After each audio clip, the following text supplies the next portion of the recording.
Hello everyone, this is a day of my life as a content creator of Sweet Life of Kayrel. Nung time na nga po palang ito ay kakagising ko lang at masama agad ang panahon. Wala nga din po pala kaming pasok nung time na ito kasi may bagyo daw pong paparating.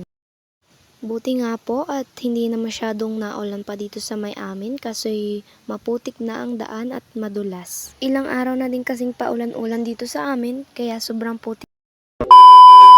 Nitong time na nga pa lang ito ay magsasaing siya pero inuna ang pagpapaganda. At ng time na nga ito ay sinisimulan ko nang magparikit para makapagsaing na ako kasi tanghali na rin ng time na to.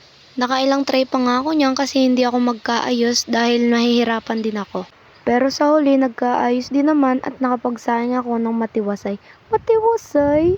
Pagpasensyahan nyo na nga din ako dahil paiba-iba yung boses ko dahil hindi ko alam kung anong tayo ang gagawin ko. Nikat ko na nga din pala yung video dahil sobrang haba na and ayun, after 100 years, natapos din naman siya at ayun, successful naman. At dito nga ay naisalang ko na din at hindi ko na din na-videohan kung paano ko hinugasan yung bigas. Pagkasalang ko nga pala ay ito yung naghanda na si mama ng pangulam namin ng talbos ng kamote. At pagkatapos nga ng lahat ng yun ay lumabas nga ako at nakita ko si Papang nag-aayos ng motor.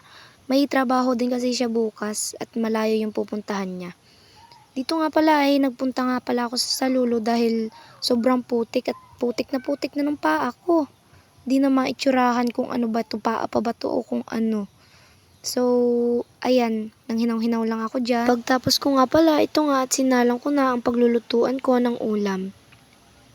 Dito nga ay nag-prepare na din ako ng mga ingredients ng mga rekado na gagamitin.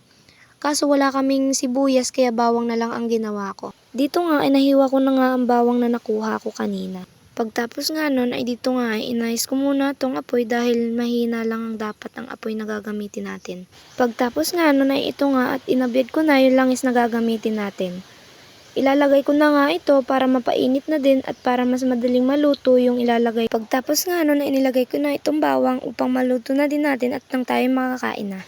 Nimekos-mekos ko nga lang pala ito dito upang maluto at hanggang mag-golden brown. Golden brown! At nung nag-golden brown na nga, ito nga at inilagay ko na itong gulay natin. Nahugasan na din pala yan ni mama, tinanong ko pa yun siya. Litong-lito na din ako sa sarili ko dahil kung saan ko nilalagay yung gulay. Pero sa huli nilagay ko din naman para maluto na agad. Pagtapos ko ngang ilagay ay kumuha na nga din ako ng isang tabong tubig upang malagyan na ng sabaw. At ayun, patagal pa siya sa pagkuha ng tubig. Kala mo yung daming-daming tubig na kinukuha ay isang tabo lang naman. Pagkatapos ay inilagay ko na din yung tubig upang maluto na agad. Dahil tanghali na din ng oras na to. At habang nilalagay ko nga yung tubig ay may nataktak pa dun sa may apoy, hindi nag-iingat ay.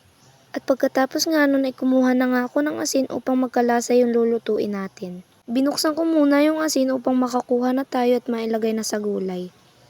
Nakaisang balik pa nga ako dahil feeling ko kulang pa yung asin na inilagay natin. Akala ko mawawala na naman ang lasa. At pagkatapos nun ay naghahanap din ako ng magic sarap upang malagyan din natin. Gusto ko talaga ay laging merong magic sarap upang mas masarap pa yung gulay na gagawin ko. At ayan nga, ni-flex-flex pa niya dyan yung magic sarap na yan bago niya lagyan yung gulay. Hirap na hirap talaga ako dyan sa pagbibideo dahil naglalagay ako ng mga seasoning tapos nagbibideo. At ayan na nga, nilagyan ko na ng magic sarap at tinansya-tansya ko lang talaga yan siya. At pagtapos nga nun, ito nga at tinanda ko na yung suka na ating gagamitin. Tinansya ko na nga lang din pala kung gaano karami yung ilalagay natin. At dito nga ay hindi ko na na-videohan kung paano kong tinaklubad. And charan! Kumukulo na talaga yan siya. Hinalo-halo ko na din pala yan upang mas maging pantay yung lasa niya. Ano ba yan at nauutal na. Pagtapos ko nga palang haluin at ito nga at tinikman ko na kung meron bang lasa o kulang pa sa mga seasoning. At ayun, nang matikman ko na at masatisfied na ako sa lasa, ay ayan nga, flex ko pa yan dyan siya.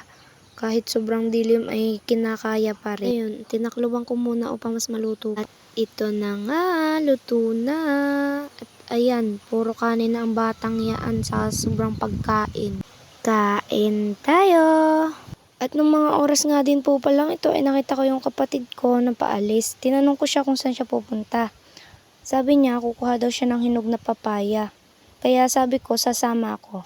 Masyado nga din palang masukal yung dadaanan namin at patingin-tingin din kami dito baka may makita kaming hinog na papaya. Dito kasi sa dinadaanan namin meron din mga papaya kaso maliliit pa. Yung iba din kasi kinuha na nila mama nung isang araw at bininta sa bayan. At ito na nga yung mga papayang yun, kahit maliliit pa ay marami din ang bunga nila. Kaso nagdiretso pa kami doon sa may dulo dahil wala dito kaming hinog na nakita. Pagdating nga namin doon ay tinignan din namin yung mga ilan-ilan at tinignan namin kung may hinog ba o wala. Kaso wala kami nakitang hinog kaya ayun. Pagkatapos nun, naglakad-lakad kami doon sa may dulo. Meron pa din kasi doon sa may dulo kaso wala ba rin kaya umuwi na lang kami.